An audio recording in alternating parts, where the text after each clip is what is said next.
Creative Babble. Warning, this episode contains graphic language and references to violence. This is not one you should play out loud or near your kids. You've been warned. Previously on Pretend.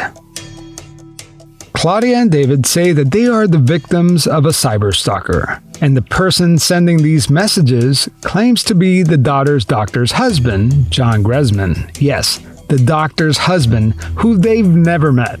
As bizarre as this sounds, this harassment has been going on for over 3 years now, and we still don't know the stalker's identity. I got a message about an hour after we left the hospital, and he said, "I saw you on campus today with your retarded daughter." But now Claudia and David believe whoever is doing this is someone close to Dr. Gresman. We thought it was his security guard. Because we felt like we actually, you know how you get that feeling like you're being watched, like there's eyes on you. To get that message, we thought, wow, he saw us. He's watching us. I'm Javier Leiva, and this is Pretend. Stories about real people pretending to be someone else.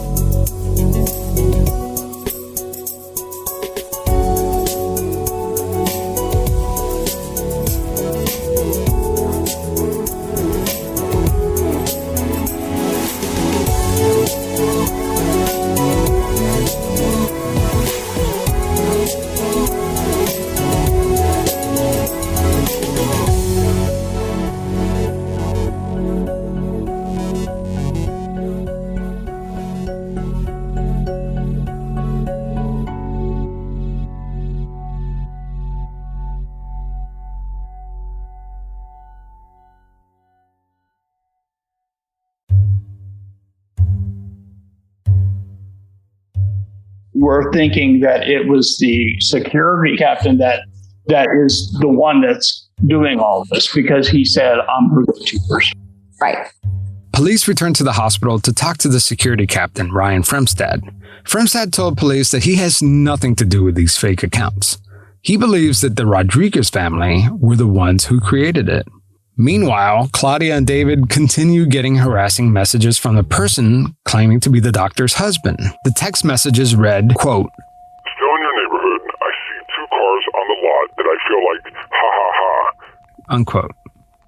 Another message said, "I have a handgun with me since you're all ignoring me. Don't worry, it'll probably hurt, but I won't kill anyone." Claudia typed back, I said, "No, I'm only going to talk to her." her being his wife, Dr. Gresman. He says, "You want to talk to her? Here's her cell phone number." So he sends me a number. I went on BINGE Verified. Sure enough, it was one of their numbers. I decided to call it because I had a good relationship with this medical professional. And I left a message. It was, "Hi, I think I know who this is. Please call me back." She never called me back. So then the next day I had their email. So I emailed it, same message. "I'm pretty sure I know who this is. Could you please call me?" And then the next day, which was on a Monday, I texted her. the same message. I mean, it wasn't anything inappropriate. "I think I know who it is. Would you please get a hold of me?" Police contacted Dr. Gresman, who is vacationing outside the country. Dr. Gresman told police that she was disturbed by the fact that her patient's mother, Claudia, found her personal phone number and address on the internet. She just wants whoever's doing this to stop. And she told the police that I was harassing her and that I was like stalking her because I called her, I emailed her, and I texted her. The police told me that it wasn't normal for me to look up my child's doctor on BINGE Verified, and that it creeped her out that I knew where her address was, and it bothers her that anybody would know where she lives, and she doesn't want me bothering her anymore. Suddenly, Claudia and David went from being the victims of a stalker to being accused of being stalkers themselves. She's the one that said she wanted us to be her guardian angel. And then she's telling them that I'm harassing her. So I left her alone. I thought, okay, fine. But eventually, Claudia was bound to see the doctor again during her daughter's next medical visit.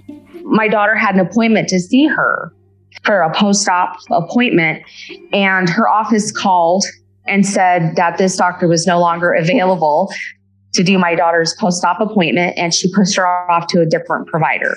I'm thinking, this is ridiculous. All I did was warn her that her life could possibly be in danger and someone's impersonating her family. And now my daughter is being punished. We had gone to the hospital a couple of times and asked them for help. Claudia and David say they reached out to the hospital administrator. They said the hospital administrator didn't even take them seriously. They spoke to the head of security, same thing. The guy in charge didn't even bother taking notes.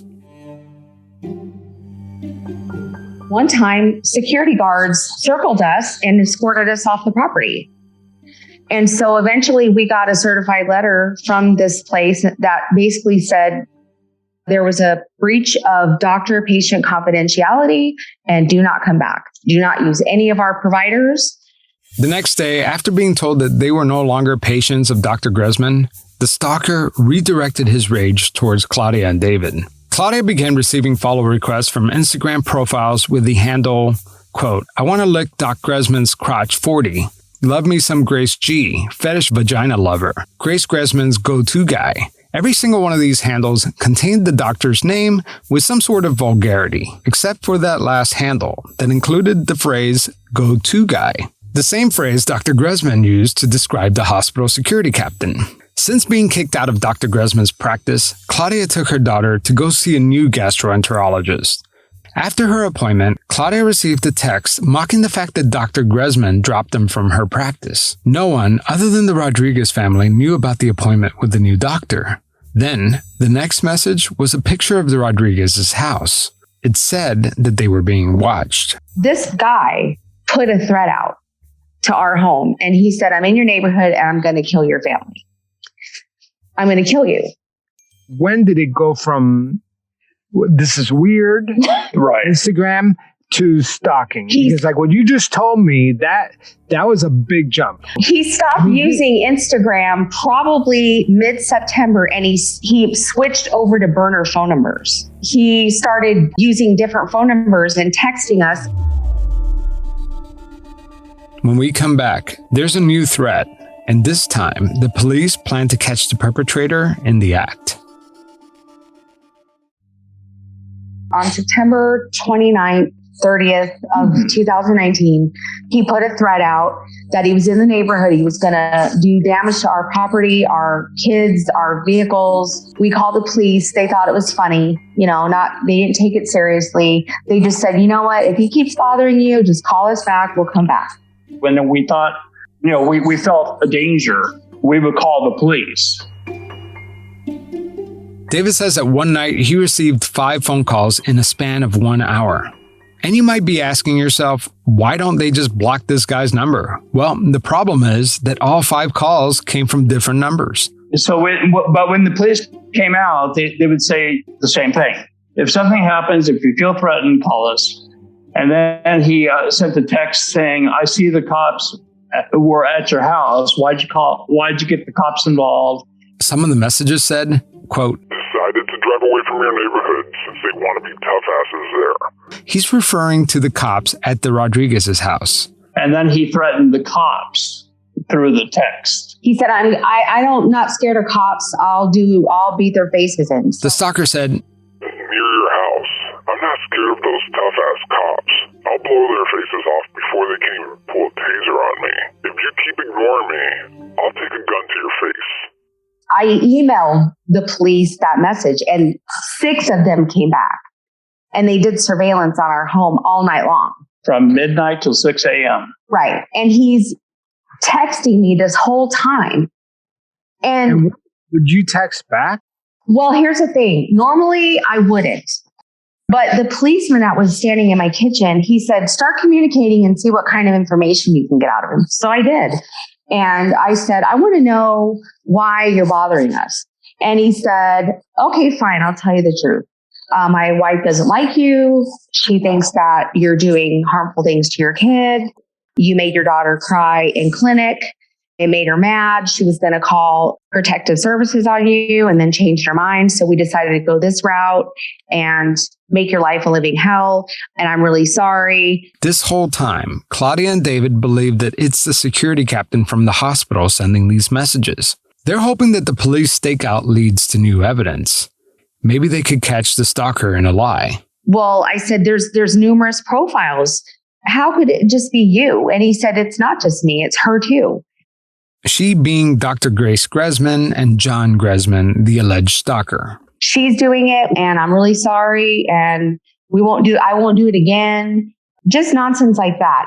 Was this happening, this exchange happening with the cop there? Yes, he was seeing the messages. So the cop was seeing the messages? Yes. Let me interrupt for a second and explain something. I left out a very important detail. This whole time, you may have assumed that Claudia and David's daughter, Chelsea, is a child because, well, she was seeing Dr. Gresman, a pediatric gastroenterologist. But Chelsea is not a minor. In fact, she was 23 years old when all this was happening. Now, our daughter, who has the mentality of about a 12-year-old, she's really into like YouTube and watching videos. Like I was saying before about my pictures, and she's always on her tablet. That's what she does. Yeah. So she was scared. She was scared because the cops told us to get away from the windows. It's midnight, and the cops are observing Claudia as she sits around the kitchen table responding to the text messages from the stalker. Meanwhile, while all this is going on, police are observing Chelsea, their daughter, sitting on the sofa with her tablet. The police report states that shortly after Chelsea finished typing, Claudia, her mom, would receive a message. And when Claudia would read the text out loud, the officers observed Chelsea silently laughing. The officer wrote in his report, quote, "Based on my observations, it appears that Chelsea was sending the text messages to her mother," unquote. She was on her tablet laughing. She was watching silly videos, and she likes Dancing with the Stars, and she was watching funny, hilarious bloopers and stuff. The police claimed that every time I got a message, my kid would laugh. So they thought there was a correlation between me getting a message and her laughing. So I tried to explain this to the cops. I said, she doesn't have the mentality to do what has been done here. They even did a test with her tablet. Yeah, they took her device away. They took her device, checked it out. Or send the number a message. To see if it pops up. And it didn't. And it didn't. Nothing. Police could not locate any of the messages on Chelsea's tablet. Then the police asked Claudia to send a message to the stalker. If Chelsea is the stalker, then Claudia's message would appear on her tablet, but the message never came through. But get this, the whole time the cops were observing Chelsea, the stalker never replied. So if Chelsea isn't sending the messages, then maybe someone else in the house is. But despite their lack of evidence, the police concluded that the messages were coming from inside the house. Because who else would know the medical details regarding this case? You all are wrong. And they said, well, we'll bet money that it's someone in your house. And I said, it's not anyone in my house. After the stakeout, the police paid a visit to Dr. Gresman and her husband, John. Let's hear what the Gresmans think of all this. That's after the break.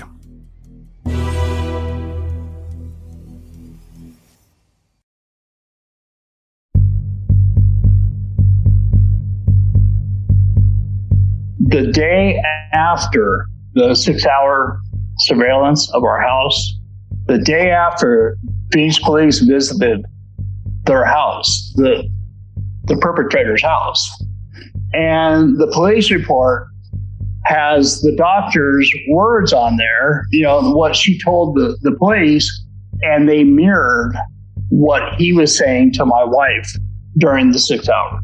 That she thought I had a mental problem and was doing harmful things. And that our family's weird. The detective went to their house. The police went to her house. And it's all documented in a police report that we've refused access to for months. I have the report. The police spoke with Dr. Gresman, and Dr. Gresman said that she was concerned about the fake social media attacks. She also doesn't believe that the messages were coming from her former patient, Chelsea Rodriguez. Claudia and David's daughter.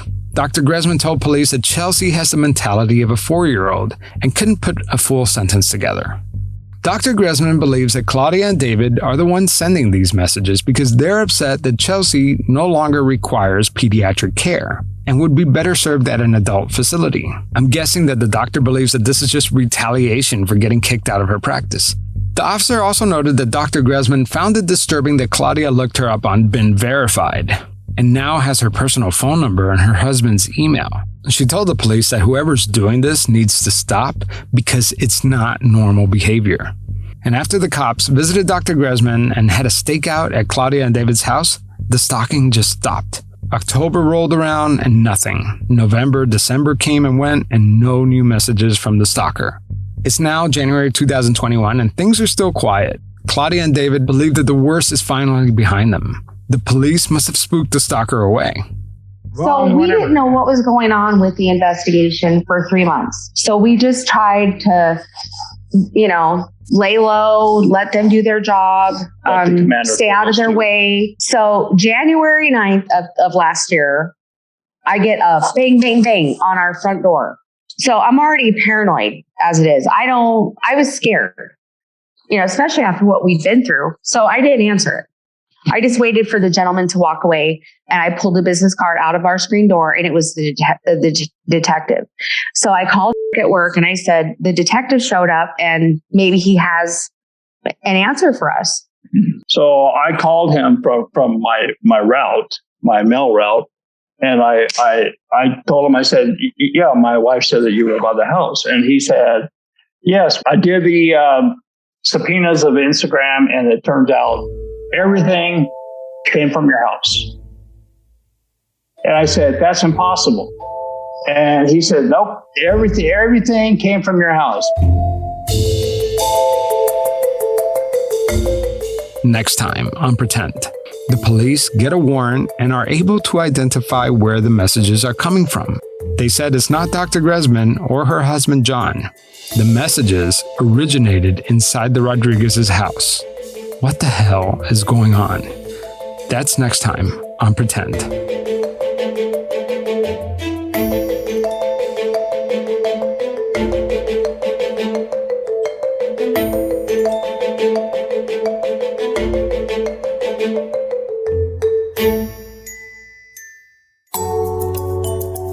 So I've been working on this story for almost 2 years now, and throughout the series, you're going to think you know who is responsible for these messages, but let me tell you, after all this time, I still don't know exactly who is responsible. It's most likely not the security captain. Now police are saying that the messages are coming from inside their own house.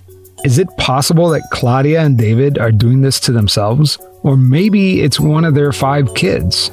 And because we don't know exactly who it is, we shouldn't jump to conclusions.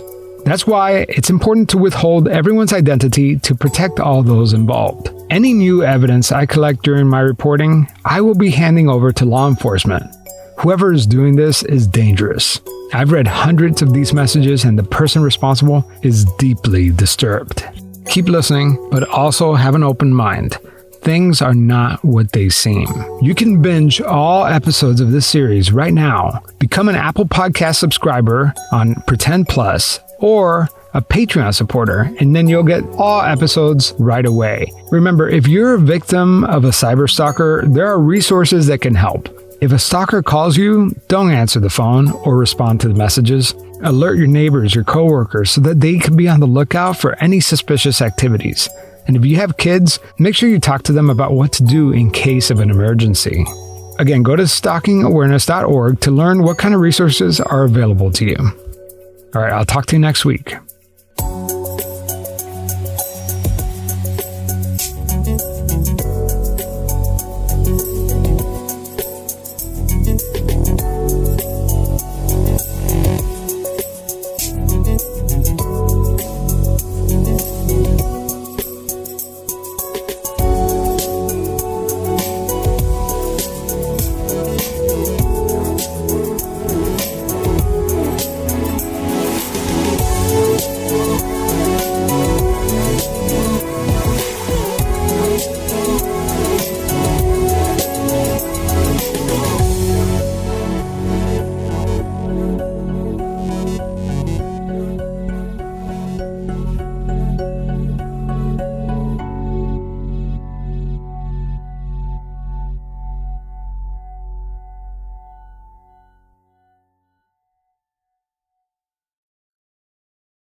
Creative Babble.